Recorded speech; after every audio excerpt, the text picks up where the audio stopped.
All right, hello, welcome back, everybody. PayPal and Patreon are down below if you want to support me. Only do so if you actually can. So I thought we'd do a quick video going over the different major oil exporters and looking at how dependent each of their economies is on their oil and gas revenue, which looks different than their government revenue share generated from oil and gas.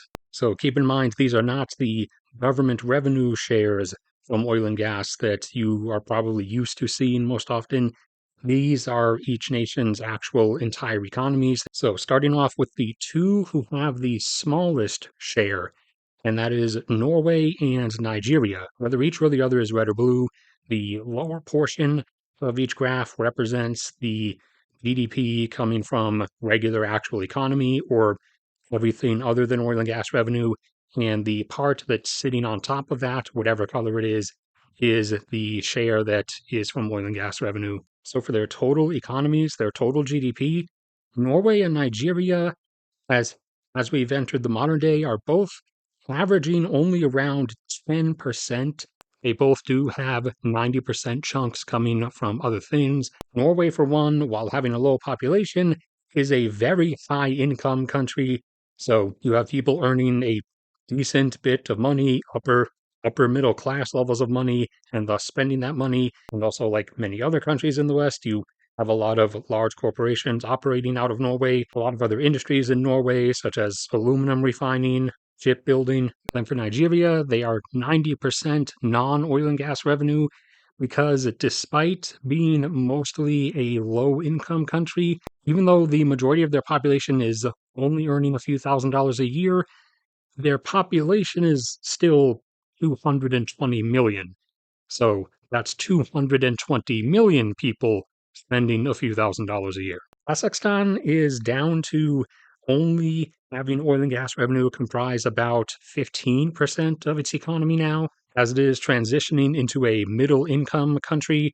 They also are a country similar to Australia in the fact that they have some ore deposits of everything, almost every metal and mineral you can imagine or want.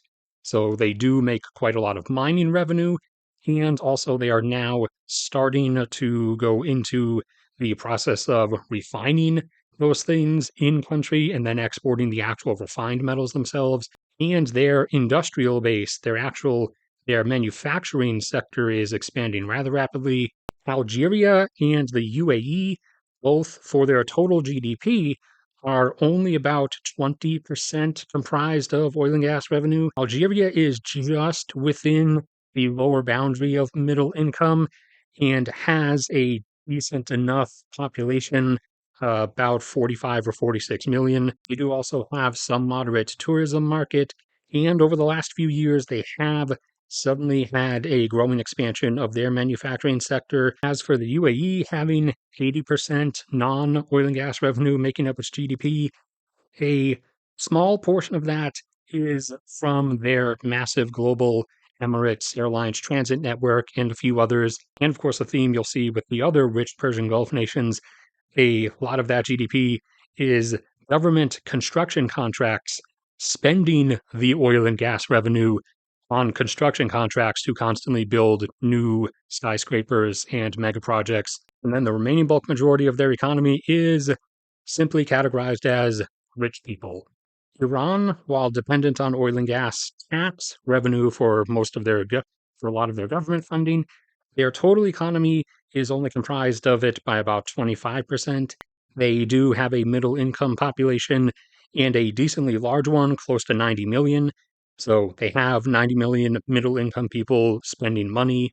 And they do have a modest bit of stuff going on in other sectors as well, such as mining, manufacturing, and even some software and development stuff. Saudi Arabia and Qatar are both about 35%. In Saudi Arabia's case, the rest of it is comprised by having a decently enough sized middle income population, about 30 plus million, having a large default required tourist market they can extract money from in the form of the Hajj pilgrimage that many in the Islamic world go through yearly, various government construction contracts that are made each year, that are made, of course, by spending the oil and gas revenue on a construction contract to at least on paper, start building various mega projects like the Line and now the Cube, both of which are delusional fantasies that are never going to exist since they couldn't even finish half of a skyscraper. But hey, it boosts up their GDP numbers though. And then, of course, like the other Persian Gulf members, Saudi Arabia does have rich people. In Qatar's case, the bulk majority of the rest of their economy is coming from the whole rich people aspect. And they also do have Qatar Airways, which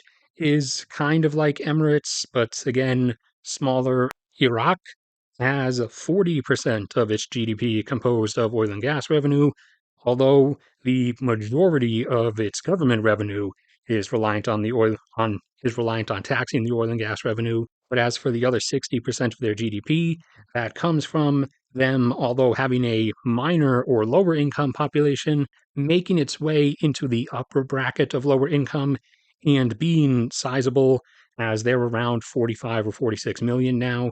Kuwait's economy is half comprised of just oil and gas revenue, with the rest primarily just being from the whole rich people angle.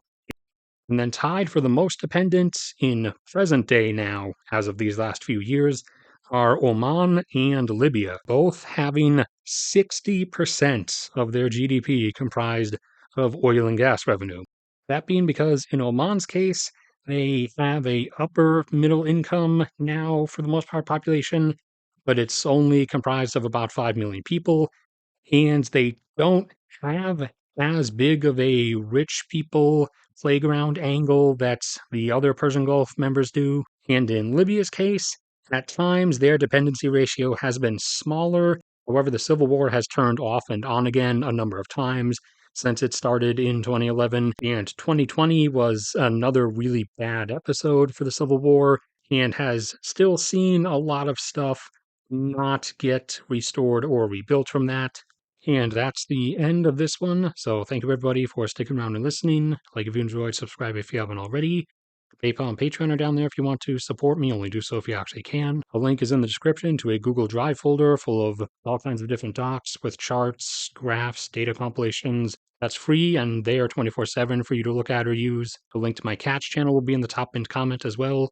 May God bless and protect all of you, and I will see you all around next time.